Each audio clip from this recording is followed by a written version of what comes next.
ایک زمانے کا ذکر ہے جب پہاڑوں کے دامن میں ایک سرسبز و شاداب سلطنت آباد تھی۔ اس سلطنت کے کنارے ایک خوشحال مگر سادہ سا گاؤں تھا، جہاں کھیتوں میں سنہری فصلیں لہراتی تھیں اور گھروں میں سادگی کے ساتھ سکون بسا ہوا تھا۔ اسی گاؤں میں ایک خوبصورت لڑکی رہتی تھی جس کا نام شہر بانو تھا۔ شہر بانو حسن میں واقعی بے مثال تھی۔ اس کی آنکھیں گہری جھیل کی مانند، بال ریشم جیسے نرم اور چہرہ چاندنی رات کی طرح روشن تھا۔ مگر قدرت نے اسے حسن تو بہت دیا تھا، محنت کی عادت نہ دی تھی۔ وہ انتہا درجے کی سست تھی۔ صبح سورج نکلتا، پرندے چہچہاتے، عورتیں گھروں میں جھاڑو دیتی، چولہے جلتے، مگر شہر بانو نرم بستر میں کروٹیں بدلتی رہتی۔ اسے کام سے ایسی نفرت تھی جیسے کسی کو کانٹوں بھرے راستے سے۔ وہ اکثر آئینے کے سامنے کھڑی ہو کر خود سے کہتی، میں تو شہزادی بننے کے لیے پیدا ہوئی ہوں، کام کرنا میرے نصیب میں کہاں۔ اس کی ماں ایک محنتی اور سادہ دل عورت تھی۔ وہ صبح سے شام تک گھر کے کام کاج، کڑھائی بنائی اور کھیت کے چھوٹے موٹے کاموں میں لگی رہتی۔ جب وہ اپنی بیٹی کو یوں ہی سست پڑے دیکھتی تو دل ہی دل میں کڑتی رہتی۔ اکثر نرمی سے سمجھاتی، بیٹی شہر بانو، حسن ہمیشہ ساتھ نہیں دیتا، مگر ہنر انسان کا سہارا بنتا ہے، کام سیکھ لو، کل کو زندگی آسان ہو جائے گی۔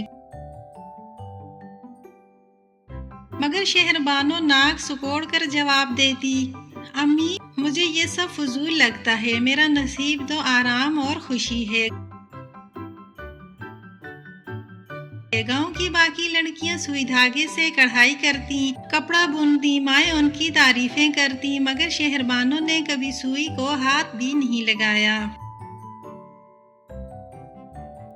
اس کی ماں دن بدن فکر مند ہوتی گئی۔ آخر ایک دن ضبط ٹوٹ گیا اور وہ بول اٹھی، اگر تم نے کچھ نہ سیکھا تو کوئی اچھا رشتہ کیسے آئے گا؟ نہ کام کی نہ کاج کی، تم دشمن ہو اناج کی، جاؤ جا کر گاؤں کی لڑکیوں سے کوئی کام سیکھو۔ یہ کہہ کر اس کی ماں نے دروازہ کھولا کہ اپنی بیٹی کو باہر نکالے، تو اتفاقاً اس دن سلطنت کی ملکہ رانا گاؤں سے گزر رہی تھی۔ وہ رعایا کا حال جاننے کے لیے نکلی تھی۔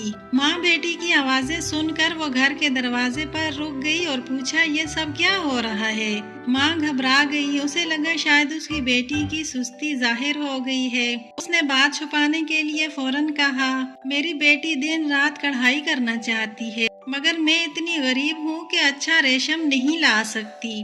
ملکہ رانا یہ سن کر مسکرا دی، اس کے چہرے پر شفقت تھی۔ وہ بولی، مجھے محنتی لڑکیاں بہت پسند ہیں، اگر واقعی یہ کام سیکھنا چاہتی ہے تو اسے میرے محل لے آؤ، وہاں ریشم اور دھاگے کی کوئی کمی نہیں۔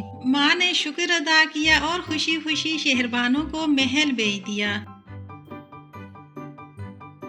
شہر بانو بظاہر خوش تھی، مگر دل میں خوف چھپا تھا، کیونکہ وہ جانتی تھی کہ اسے کام آتا ہی نہیں۔ محل پہنچ کر اسے ایک اونچی منزل پر لے جایا گیا۔ وہاں 3 وسیع کمرے تھے جو رنگ برنگے ریشم، سنہری دھاگوں اور کڑھائی کے کپڑوں سے بھرے تھے۔ شہر بانو کے ہاتھ پاؤں پھول گئے۔ ملکہ نے سنجیدگی سے کہا، جب یہ سارا کام مکمل ہو جائے گا تو میں تمہاری شادی اپنے شہزادے سے کر دوں گی۔ یہ سن کر شہر بانو کا رنگ اڑ گیا۔ ملکہ کے جاتے ہی وہ زمین پر بیٹھ کر رونے لگی۔ پہلا دن آنسوؤں میں گزر گیا، دوسرا دن بھی، تیسرے دن بھی اس نے سوئی کو ہاتھ نہ لگایا۔ چوتھے دن جب آنسو بھی خشک ہو چکے تھے، اس نے کھڑکی سے باہر جھانکا۔ اچانک اس کی نظر 3 عجیب و غریب وجودوں پر پڑی۔ ایک جن کے ہاتھ غیر معمولی طور پر لمبے تھے، دوسرے جن کی آنکھیں حد سے زیادہ بڑی تھیں، اور تیسرا جن کمر سے جھکا ہوا تھا۔ شہر بانو خوف سے کانپ گئی، مگر وہ نرم آواز میں بولے، ڈرو مت، ہم جن ہیں، تمہاری مشکل جانتے ہیں۔